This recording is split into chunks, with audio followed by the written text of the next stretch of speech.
देख रहे हैं न्यूज़ वन इंडिया और मैं हूं आपके साथ सप्ताह शर्मा। तो बुलेटिन की शुरुआत बड़ी खबर से करते हैं। यूपी अधीनस्थ सेवा चयन आयोग से चयनित अभ्यर्थी को नियुक्ति पत्र आज बांटे जाने हैं। 7,182 एएनएम स्वास्थ्य कर्मियों को नियुक्ति पत्र मिलेंगे। इसके साथ ही सीएम योगी आदित्यनाथ वितरित करेंगे नियुक्ति पत्र।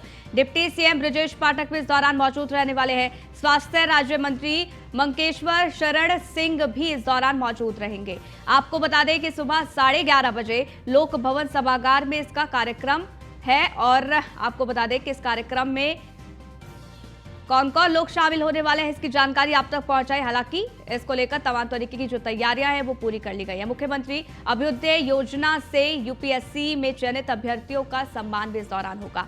यूपीएससी में 23 अभ्यर्थी चयनित हुए हैं, जबकि यूपीपीएससी में 95 अभ्यर्थी चयनित हुए हैं। आज 118 चयनित अभ्यर्थी को सम्मानित भी किया जाएगा। सभी चयनित अभ्यर्थी को सम्मानित करेंगे सीएम योगी आदित्यनाथ। समाज कल्याण मंत्री असीम अरुण भी इस दौरान मौजूद रहने वाले हैं। साथ ही साथ समाज कल्याण राज्य मंत्री संजीव कुमार गोंडा भी इस दौरान मौजूद रहने वाले हैं। अश्विनी द्विवेदी हमारे संवाददाता लाइव जुड़ गए, जरा जानकारी उनसे लेते हैं। अश्विनी, आज का कार्यक्रम बेहद महत्वपूर्ण रहने वाला है। कार्यक्रम क्या कुछ रहने वाला है, इसकी जानकारी दीजिए और इसको लेकर क्या कुछ तैयारियां की जा रही हैं। बिल्कुल, उत्तर प्रदेश के मुख्यमंत्री योगी आदित्यनाथ की आज दो महत्वपूर्ण कार्यक्रम है, जिसमें पहला 11:30 बजे है, जिसमें यूपी ट्रिपल के तहत जो अभ्यर्थी एएनएम पद के लिए चयनित हुए हैं उनका नियुक्ति पत्र आज मुख्यमंत्री योगी आदित्यनाथ वितरित करेंगे। निश्चित तौर पर 11:30 बजे एक कार्यक्रम होगा।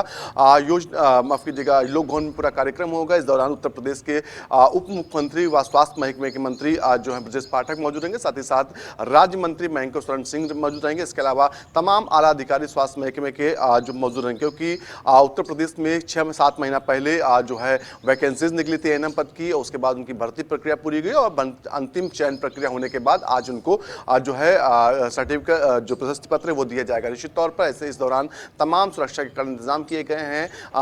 तमाम कुछ लोग या लखनऊ में उनको वितरित किया है। बाकी जितने चयनित अभ्यर्थी उनको जिले स्तर पर वहाँ के स्थानीय सांसद, वहाँ के विधायक, साथ ही साथ जो मंत्री के जिला के मंत्री प्रभारी मंत्री हैं वो वितरित करेंगे। साथ ही साथ दूसरा कार्यक्रम है वो शाम 4 बजे लोक भवन में ही है, जिसमें यूपीएससी या यूपीपीएससी में चयनित अभ्यर्थी जो अभ्युदय योजना के तहत जिन्होंने तैयारी की थी और अंतिम चयन प्रक्रिया में सफल हुए उनको मुख्यमंत्री योगी आदित्यनाथ सम्मानित करेंगे। क्योंकि उत्तर प्रदेश सरकार ने एक बड़ी ही अच्छी मुहिम स्कीम चलाई थी, जिसमें जिसका नाम दिया गया था अभ्युदय योजना। ये तमाम कोचिंग्स थी जिसमें तमाम शासन के अधिकारी हैं वो जाकर के पढ़ाते थे। तमाम ऐसे युवक थे जिनको शिक्षा लेने में दिक्कत थी, पैसा नहीं था, लेकिन उत्तर प्रदेश सरकार ने उनकी कोचिंग की पूरी व्यवस्था की थी। निश्चित तौर पर ऐसे में तमाम अभ्यर्थी सफल हुए। कुल 118 अभ्यर्थी यूपीएससी यूपीपीएससी में सफल हुए। आज उनको मुख्यमंत्री योगी आदित्यनाथ सम्मानित करेंगे। जी बिल्कुल, आज क्या कुछ रहने वाला है कार्यक्रम, उसकी जानकारी आपने हम तक पहुंचाई। आप हमारे साथ बने रहिएगा क्योंकि आगे भी आपसे अपडेट लेते रहेंगे। तो इसी बीच आगे बढ़ते हैं और लखनऊ से खबर बताते हैं, जहां सपा का नैमिषारण्य शिविर आज से शुरुआत इसकी होने जा रही है। आपको बता दें कि पहले दिन शिवपाल यादव शिविर में मौजूद रहने वाले हैं। दूसरे दिन अखिलेश यादव जाएंगे नैमिषारण्य। सपा कार्यकर्ताओं से संवाद करेंगे अखिलेश यादव, ये जानकारी निकलकर सामने आ रही है। तो आपको बता दें कि यहां मिशन 2024 जिसको लेकर अब तैयारियां शुरू हो गई है। आज से नैमिषारण्य प्रशिक्षण शिविर शुरुआत आज होने वाली है और पहले दिन जहां बताया जा रहा है कि शिवपाल यादव शिविर में मौजूद रहने वाले हैं, तो वही दूसरे दिन अखिलेश यादव जाएंगे नैमिषारण्य।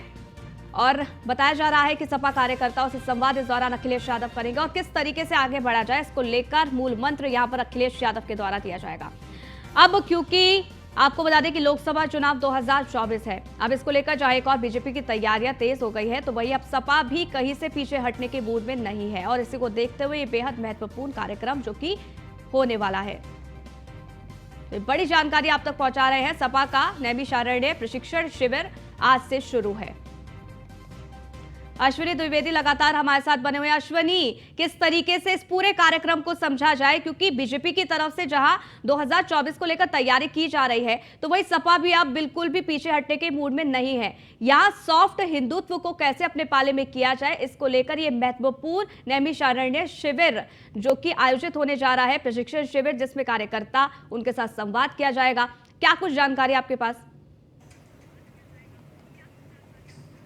बिल्कुल, समाजवादी पार्टी भी अब जमीन पर एक्टिव हो रही है, अपने कार्यकर्ता प्रशिक्षण शिविर चला रही है। पहला प्रशिक्षण शिविर लखीमपुर खीरी शुरू हुआ था, जो 2 दिवसीय था। आज एक बार फिर सीतापुर के नैमिषारण्य, जो धार्मिक स्थली है, पावन तपोभूमि है, वहां से शुरू करने जा रहे 2 दिवसीय यहां पर भी प्रशिक्षण शिविर होगा, जिसमें आज शिवपाल यादव बतौर वक्ता रहेंगे, तमाम कार्यकर्ताओं से संवाद करेंगे और कल समापन जब होगा तब सपा के जो राष्ट्रीय अध्यक्ष हैं अखिलेश यादव इसमें सम्मिलित होंगे। इस दौरान कार्यकर्ताओं को मूल मंत्र देंगे कि किस तरीके से जमीन पर काम करना है, हमारा मुद्दे पार्टी के क्या है और किस तरीके से विपक्षी और सरकार की जो सरकार है उसके जो योजनाएं हैं उन पर किस तरीके से सवाल खड़े करने हैं। इन तमाम चीजों को लेकर के आज कहीं ना कहीं 2 दिवसीय प्रशिक्षण शिविर आज जो है सीतापुर में के नैमिषारण्य में होगा। हालांकि अगर बात करें सॉफ्ट हिंदुत्व की तो कहीं ना कहीं आप समाजवादी पार्टी उस राह पर चल चुकी है, क्योंकि बखूबी जान चुकी है कि एक तरफा चुनाव नहीं जीत पाएगी, एक तरफा किसी एक समाज को लेकर के आगे नहीं बढ़ पाएगी। तो ऐसे में कहीं ना कहीं देखा गया कि तमाम ऐसे मुद्दे आए जिसको लेकर के समाजवादी पार्टी जिस पर मुखर रहती थी,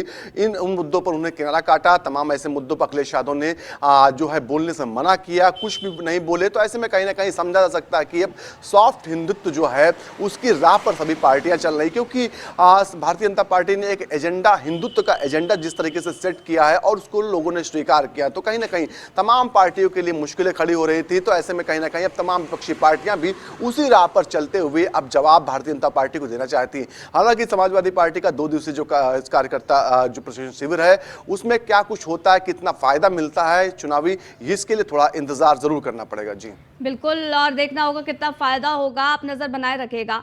बहुत बहुत शुक्रिया आपका, आप हमारे साथ जुड़े, ये जानकारी हम तक साझा की। आगे बढ़ते हैं और आपको बता दें कि 2 जिलों के दौरे पर डिप्टी सीएम ब्रजेश पाठक रहने वाले हैं। आज उन्नाव और रायबरेली में रहेंगे ब्रजेश पाठक की जानकारी मिल रही है। दोपहर 1 बजे उन्नाव के बांगर मऊ में व्यापारी सम्मेलन है जिसको वो संबोधित करेंगे। ब्रजेश पाठक दोपहर 3 बजे रायबरेली में मोर्चा सम्मेलन को संबोधित करने वाले हैं, ये भी जानकारी निकलकर सामने आ रही है। तो आपको बता दें कि महाजनसंपर्क अभियान चलाया जा रहा है और इसी के तहत बेहद महत्वपूर्ण कार्यक्रम लगातार किए जा रहे हैं। इसी को देखते हुए डिप्टी सीएम ब्रजेश पाठक का क्या कुछ आज का कार्यक्रम रहने वाला है उसकी लगातार जानकारी आपको बता दें। 2 जिलों के दौरे पर वो रहने वाले हैं। आज उन्नाव और रायबरेली का दौरा करेंगे ब्रजेश पाठक। कई कार्यक्रम आज के दिन आयोजित किए गए हैं जिसमें वो शामिल होंगे। अगर समय की बात कर ली जाए तो दोपहर 1 बजे उन्नाव के बांगर मऊ में व्यापारी सम्मेलन में वो शिरकत करेंगे। इस दौरान व्यापारी सम्मेलन को संबोधित वो करते नजर आएंगे। क्या कुछ बड़ी बातें इस दौरान कही जाती है उस पर लगातार नजर बनी रहेगी। इसके बाद आपको बता दें कि दोपहर 3 बजे रायबरेली में मोर्चा सम्मेलन को वो संबोधित करने वाले हैं। इससे पहले भी कई जिलों के दौरे पर ब्रजेश पाठक रह चुके हैं और ये अपने आप में दौरा बेहद अहम, क्योंकि आपको बता दें कि 30 मई से महाजनसंपर्क अभियान की शुरुआत हो गई है, जहां नरेंद्र मोदी के 9 साल के कार्यकाल में क्या कुछ उपलब्धियां नरेंद्र मोदी सरकार ने हासिल की है उसको देखते हुए जनसंवाद किया जा रहा है और यहाँ पर तमाम तरीके की बैठकें भी आयोजित की जा रही है। उसी को देखते हुए अपने आप में ये कार्यक्रम बेहद खास है। आपको बता दें कि 2 जिलों के दौरे पर ब्रजेश पाठक है। उन्नाव और रायबरेली जाएंगे ब्रजेश पाठक दोपहर 1 बजे, जहां उन्नाव में बांगर मऊ में व्यापारी सम्मेलन को संबोधित करेंगे, तो वहीं दोपहर 3 बजे रायबरेली में मोर्चा सम्मेलन को संबोधित करने वाले हैं ब्रजेश पाठक। आज का क्या कुछ कार्यक्रम रहने वाला है ब्रजेश पाठक का उसकी लगातार जानकारी, लेकिन आपको बता दें कि हर दिन 1 या 2 जिलों के दौरे पर ब्रजेश पाठक रहते ही है। यहां पर उनकी मीटिंग्स भी होती है, मोर्चा सम्मेलन को वो संबोधित भी करते हैं। तो असद खान हमारे संवाददाता रायबरेली से जुड़ गए, जरा जानकारी उनसे ले लेते हैं। असद, क्या कुछ जानकारी, कितने टाइम बाद यानी कि कितना समय और इंतजार जब ब्रजेश पाठक वहां पर पहुंचेंगे और किस तरीके के कार्यक्रम आज आयोजित किए गए हैं? बिल्कुल, देखिए डिप्टी सीएम का लगभग 3 बजे का दौरा है रायबरेली का और कहीं ना कहीं से इसको लेकर स्वास्थ्य महकमे में हड़कम दौरू मचा हुआ है। लगातार जो स्वास्थ्य महकमे की शिकायतें निकल के आ रही थी उसको डिप्टी सीएम ने संज्ञान में लिया है। वहीं कार्यकर्ताओं में भी जोश देखा जा रहा है और लगातार जिस तरह से बीजेपी ने अपनी कमर कस ली है 2024 के लिए और उसके लिए केंद्र बिंदु कहीं ना कहीं रायबरेली है और आज स्मृति ईरानी भी रायबरेली दौरे पर रहेंगी और ये महीने में उनका 4था दौरा है। कहीं ना कहीं से रायबरेली को केंद्र बिंदु जरूर बनाया गया, वहीं कार्यकर्ताओं में उत्साह भी देखा जा रहा है। बिल्कुल, बेहद उत्साहित यहाँ पर कार्यकर्ता है, क्योंकि देखिए हम अगर ब्रजेश पाठक की बात कर ली जाए तो कल भी वो कई जिलों के दौरे पर थे, उससे पहले भी लगातार वो जिलों का दौरा कर रहे हैं, यहाँ पर सम्मेलन कर रहे हैं, उसको संबोधित कर रहे हैं। 2024 के लिहाज से कितना महत्वपूर्ण ये दौरा माना जाए? बिल्कुल देखिए 2024 की लेकर जो तैयारी है, जिस तरह से कोर कमेटी की बैठक की गई है और सभी जिम्मेदारी प्रभारी मंत्रियों को दी गई है, सांसद अपने अपने क्षेत्र में रहेंगे, उसको लेकर कहीं ना कहीं से जो ब्रजेश पाठक हैं, ब्रजेश पाठक ऐसे भी लोग ये चर्चा में ज्यादा रहते हैं, औचक निरीक्षण करते हैं और कहीं ऐसी कार्रवाई करते हैं और फिर कार्रवाई करते हैं, उसको लेकर कहीं ना कहीं स्वास्थ्य महकमे में सबसे बड़ा हड़कंप मचा हुआ है, क्योंकि किसी भी सीएससी जा सकते हैं, जिला अस्पताल का निरीक्षण कर सकते हैं। लगातार स्वास्थ्य महकमे की जो शिकायतें निकलकर सामने आ रही थी, उसको भी संज्ञान में लेकर उनने ट्वीट पर उसकी जानकारी लेकर उस पर भी कार्रवाई की है। तो कहीं ना कहीं से ये दौरा जो है 2024 के लेकर महत्वपूर्ण तो जरूर माना जा रहा है। वहीं रायबरेली की जो स्वास्थ्य महकमा है, उसमें भी कहीं ना कहीं हड़कंप देखने को जरूर मिल रहा है। चलिए, बेहद महत्वपूर्ण ये दौरा, 2 जिलों के दौरे पर रहने वाले हैं रायबरेली और उन्नाव। बहुत बहुत शुक्रिया असद, हमारे साथ जुड़ने के लिए, जानकारी हम तक साझा करने के लिए। आगे बढ़ते हैं और एक और बड़ी जानकारी आपको दे दें। डिप्टी सीएम केशव प्रसाद मौर्य का मिर्जापुर दौरा आज है। दोपहर 12 बजे महा वैष्णो कचार मिर्जापुर में मोर्चा सम्मेलन को संबोधित वो करेंगे। तो आपको बता दें कि डिप्टी सीएम केशव प्रसाद मौर्य का दौरा, जहां एक और ब्रजेश पाठक 2 जिलों के दौरे पर है, तो वहीं इसी बीच दूसरे डिप्टी सीएम केशव प्रसाद मौर्य का मिर्जापुर का दौरा आज है। आपको बता दें कि दोपहर 12 बजे वो पहुंचेंगे मां वैष्णो कचार मिर्जापुर में मोर्चा सम्मेलन को वो संबोधित करने वाले हैं। और इस दौरान क्या कुछ बड़ी बातें उनके द्वारा कही जाती है, इस पर लगातार नजर बनी रहेगी। लेकिन आपको बता दें कि ये दौरा अपने आप में बेहद खास, बेहद अहम हो जाता है, क्योंकि मिशन 2024 यानी कि लोकसभा चुनाव 2024 और इसको लेकर तमाम तरीके की जो तैयारियां हैं वो की जा रही हैं। वहीं बीजेपी प्रदेश अध्यक्ष भूपेंद्र चौधरी का आज क्या कुछ दौरा, अब उसकी जानकारी आप तक पहुंचाते हैं। सिद्धार्थनगर और बलरामपुर में भूपेंद्र चौधरी रहने वाले हैं। सुबह 11 बजे प्रबुद्ध वर्ग सम्मेलन को वो संबोधित करेंगे। सिद्धार्थनगर के लोहिया कला भवन में प्रबुद्ध वर्ग को संबोधित करेंगे, ये जानकारी मिल रही है। दोपहर 1:15 पर सिद्धार्थनगर में कार्यकर्ताओं के साथ टिफिन बैठक भी वो करने वाले हैं, जिसमें तमाम ऐसे विषय जिसको लेकर चर्चा की जाएगी, किस तरीके से आगे बढ़ा जाए। और ऐसे में माना जा रहा है कि जो टिफिन बैठक है ये उन कार्यकर्ताओं के लिए भी है जो फिलहाल रूठे हुए हैं। आपको बता दें दोपहर 3:30 बजे बलरामपुर के तुलसीपुर में प्रबुद्ध सम्मेलन है। शाम 5:30 बजे बलरामपुर के बीजेपी कार्यालय में बैठक है। पार्टी पदाधिकारियों और कार्यकर्ताओं के साथ वो बैठक करने वाले हैं। तो सद्दाम खान हमारे संवाददाता जुड़ गए हैं सिद्धार्थनगर से, ज्यादा जानकारी उनसे लेते हैं। सद्दाम, क्या कुछ का कार्यक्रम आज का रहने वाला है, कितने बजे पहुंचेंगे, क्या कुछ जानकारी, और इस कार्यक्रम में कौन कौन शामिल होने वाले हैं? बिल्कुल, देखिए आपको बता दूं कि भाजपा के प्रदेश अध्यक्ष भूपेंद्र चौधरी का सिद्धार्थनगर जिले में दौरा। सिद्धार्थनगर जिले में वह 11 बजे पहुंचेंगे। 11 बजे जो है लोहिया कला भवन में एक प्रबुद्ध सम्मेलन कार्यक्रम का आयोजित किया, जिसमें प्रबुद्ध वर्ग को जो है संबोधित करेंगे। साथ ही साथ वो फिर उसके बाद जो है वहां से इटवा विधानसभा के लिए रवाना हो जाएंगे और इटवा विधानसभा में जो है वो कार्यकर्ताओं के साथ एक टिफिन पर बैठक की है। टिफिन पर बैठक पे जो है वो भूपेंद्र चौधरी जो है कार्यकर्ताओं को संबोधित करेंगे। साथ ही साथ कहीं ना कहीं जो 2024 के चुनाव को भी लेकर कार्यकर्ताओं को जो है वो टिप्स देंगे। वहीं आपको बता दूं कि जो भूपेंद्र चौधरी हैं वो सिद्धार्थनगर जिले में आ रहे हैं। जो प्रधानमंत्री के 9 वर्ष के कार्यकाल पूरे हो गए, उसी को लेकर जो है भाजपा 1 महीने के कार्यक्रम करा रही है। उसी उपलक्ष्य में जो है भूपेंद्र चौधरी सिद्धार्थनगर जिले में आ रहे हैं और प्रधानमंत्री के 9 वर्ष के जो वर्ष में जो कार्यकाल हुए, बेहद खास और महत्वपूर्ण ये कार्यक्रम रहने वाला है, जिसको लेकर तमाम तरीके की तैयारियां पूरी कर ली गई है। बहुत बहुत शुक्रिया सद्दाम, हमारे साथ जुड़ने के लिए, जानकारी हम तक साझा करने के लिए। आगे बढ़ते और एक और बड़ी जानकारी आप तक पहुंचा रहे, जहां केंद्रीय मंत्री स्मृति ईरानी का रायबरेली दौरा आज है। आपको बता दें 15 दिन में चौथी बार रायबरेली आएंगी स्मृति ईरानी। कई जनसंवाद कार्यक्रम में वो शिरकत करने वाली हैं। लेकिन इसी के साथ आपको बता दें कि डिप्टी सीएम ब्रजेश पाठक भी रायबरेली पहुंचने वाले हैं। लेकिन ये क्योंकि संसदीय क्षेत्र है स्मृति ईरानी का, तो अपने आप में बेहद खास हो जाता है। आपको बता दें कि 15 दिन में ऐसा चौथी बार हो रहा है जब वो रायबरेली आएंगी। कई जनसंवाद कार्यक्रम आज हैं जिसमें वो शिरकत करेंगे और इस दौरान उनका संबोधन भी हो सकता है। और अगर उनका संबोधन होता है तो क्या कुछ बड़ी बातें स्मृति ईरानी के द्वारा कही जाती है, उस पर लगातार नजर बनी रहेगी।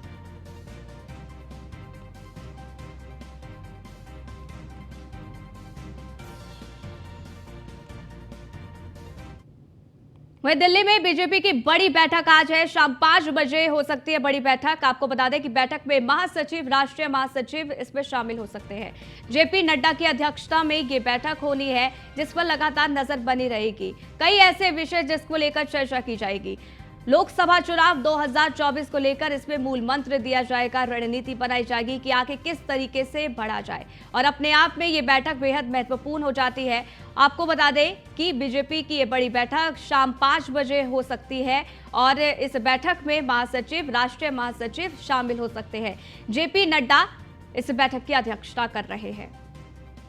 हालांकि इस बैठक से क्या कुछ निकलकर सामने आएगा वो आप तक पहुंचाएंगे, लेकिन दिल्ली में इस वक्त पूरी तरीके से हलचल मची हुई है, क्योंकि मिशन 2024 जिसको लेकर बीजेपी अब तैयारियों में जुट गई है। वहीं दिल्ली प्रदेश बीजेपी का नया कार्यालय बनेगा, ये बड़ी जानकारी आप तक पहुंचा दे। दीनदयाल उपाध्याय मार्ग पर बनेगा दिल्ली प्रदेश बीजेपी का कार्यालय। आज राष्ट्रीय अध्यक्ष जेपी नड्डा और प्रदेश अध्यक्ष वीरेंद्र सचदेवा भूमि पूजन करने वाले हैं। इस दौरान बीजेपी के कई वरिष्ठ नेता भी मौजूद रहने वाले हैं। जैसे ही ये तस्वीर सामने आएगी आप तक पहुंचाएंगे, लेकिन अपने आप में ये कार्यक्रम बेहद अहम। आपको बता दें कि दिल्ली प्रदेश बीजेपी का नया कार्यालय बनेगा दीनदयाल उपाध्याय मार्ग पर। आपको बता दें कि बीजेपी का ये कार्यालय बनेगा। आज राष्ट्रीय अध्यक्ष जेपी नड्डा और प्रदेश अध्यक्ष वीरेंद्र सचदेवा भूमि पूजन करने वाले हैं, और इसी बीच जानकारी निकलकर सामने ये भी आ रही है कि इस दौरान बीजेपी के कई वरिष्ठ नेता भी मौजूद रहेंगे। वहीं कन्नौज जिले के छबरा मऊ कोतवाली क्षेत्र में आपको बता दें DL8 की छात्रा के व्हाट्सएप पर अश्लील मैसेज भेजकर उसका शोषण करने का मामला सामने आया है। मामला जिला शिक्षा एवं प्रशिक्षण संस्थान का है, जहां तैनात प्रवक्ता पिछले 8 महीने से प्रशिक्षु को फेल करने की धमकी देकर उसका शोषण कर रहा है। पीड़ित छात्रा ने अश्लील मैसेजेस के स्क्रीनशॉट पुलिस को दिए हैं, तो आरोपी प्रवक्ता को हिरासत में इस दौरान ले लिया गया है और अब फिलहाल पूछताछ की जा रही है। छबरा मऊ स्थित जिला शिक्षा एवं प्रशिक्षण संस्थान में अध्ययनस्थ DL8 प्रथम सेमेस्टर की जो छात्रा है, उसने ये आरोप लगाया है कि वहां तैनात एक प्रवक्ता पिछले 8 महीने से लगातार उसके साथ अभद्रता कर रहा था।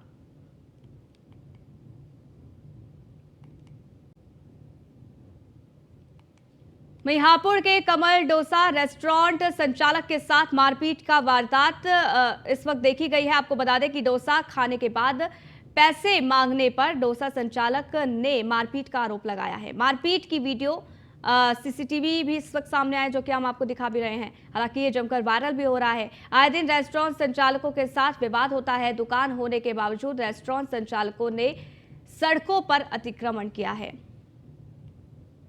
ये वीडियो आप देखिए, किस तरीके से यहाँ पर मारपीट हो रही है। हालांकि ये वीडियो को पुलिस ने संज्ञान में ले लिया है। अब इसके आधार पर जांच की जा रही है। बागपत में सहायक श्रम आयुक्त का एक वीडियो वायरल हो रहा है, जिसमें वो अभद्रता करते हुए मोबाइल को जमीन पर पटकते नजर आ रही हैं। बताया जा रहा है कि सहायक श्रम आयुक्त विनीता सिंह एक ईंट भट्टे पर लेबर को बंधक बनाए जाने की सूचना पर पहुंची थी, जहां एक युवक उनसे उलझ गया। गुस्से में सहायक श्रम आयुक्त अमर्यादित भाषा का इस्तेमाल करती नजर आ रही हैं। मोबाइल फोन जमीन पर पटकते वो नजर आई। फिलहाल वायरल वीडियो को अधिकारियों ने जांच पे ले लिया है। इसके आधार पर जांच की जा रही है। आरोपी युवक पर मामला दर्ज कर लिया गया है।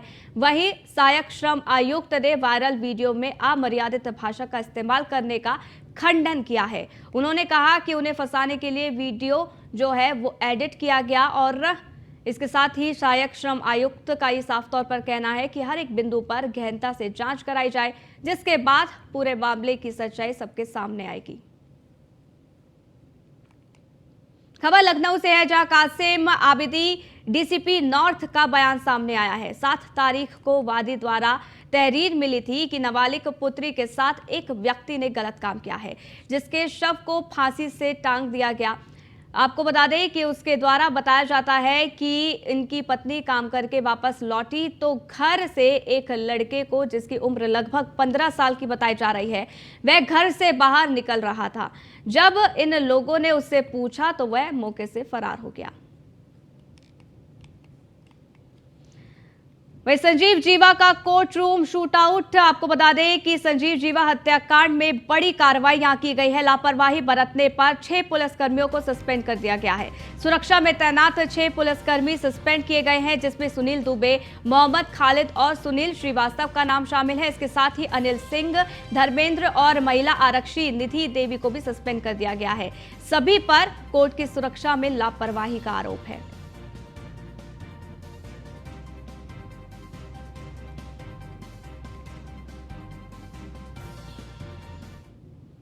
वहीं लखनऊ कोर्ट में हुई फायरिंग में गैंगस्टर जीवा की हत्या के बाद नोएडा पुलिस अलर्ट मोड पर है। सूरजपुर कोर्ट की सुरक्षा को लेकर निरीक्षण किया गया है। डीसीपी मुख्यालय विशाल पांडे ने कोर्ट परिसर का निरीक्षण किया, साथ ही बार एसोसिएशन के पदाधिकारियों से मुलाकात भी की है। ये तस्वीर भी हम आपको दिखा रहे हैं। हालांकि आपको बता दें कि यहां पर अब निरीक्षण का दौर भी शुरू हो गया है। जिस तरीके से कोर्ट परिसर में जीवा की हत्या की गई, उसके बाद अब अलर्ट मोड पर प्रशासन आ गया है। आपको बता दें कि सूरजपुर कोर्ट की सुरक्षा को लेकर निरीक्षण यहां पर किया गया। डीसीपी मुख्यालय विशाल पांडे ने कोर्ट परिसर का निरीक्षण किया है और साथ ही बार एसोसिएशन के पदाधिकारियों से उन्होंने मुलाकात की है और चर्चा की है।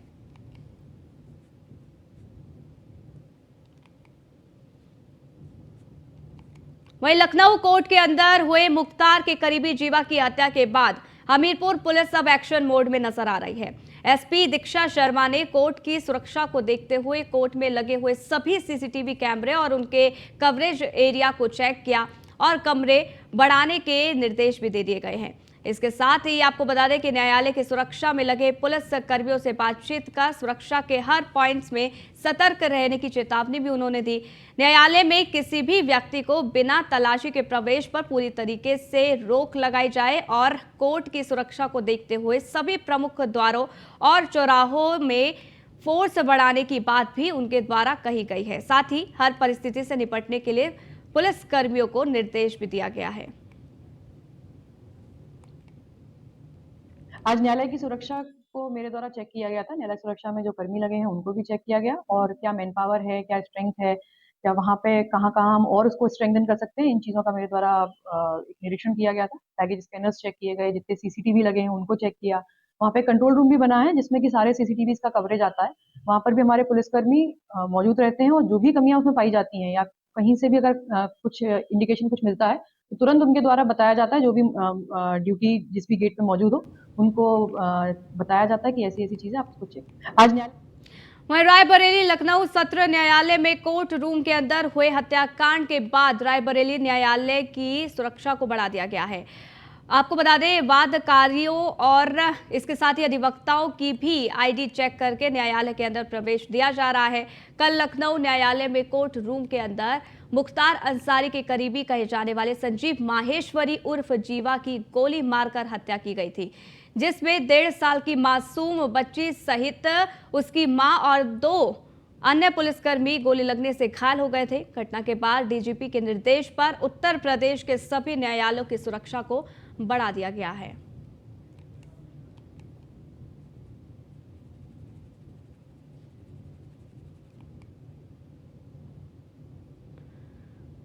वह दुर्दांत अपराधियों और बड़े नेताओं की कोर्ट में पेशी का मामला ये है। वीडियो कॉन्फ्रेंसिंग के जरिए पेशी कराए जाने की मांग वाली याचिका सुप्रीम कोर्ट में दाखिल है।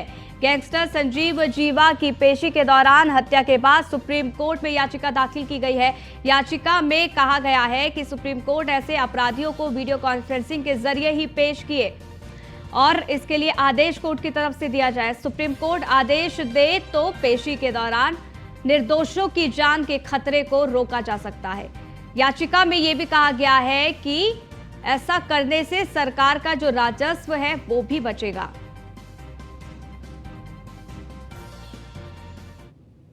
तो इस बुलेटिन में फिलहाल के लिए बस इतना ही। रुकेंगे एक छोटे से ब्रेक के लिए। देखते रहिए न्यूज़ 1 इंडिया।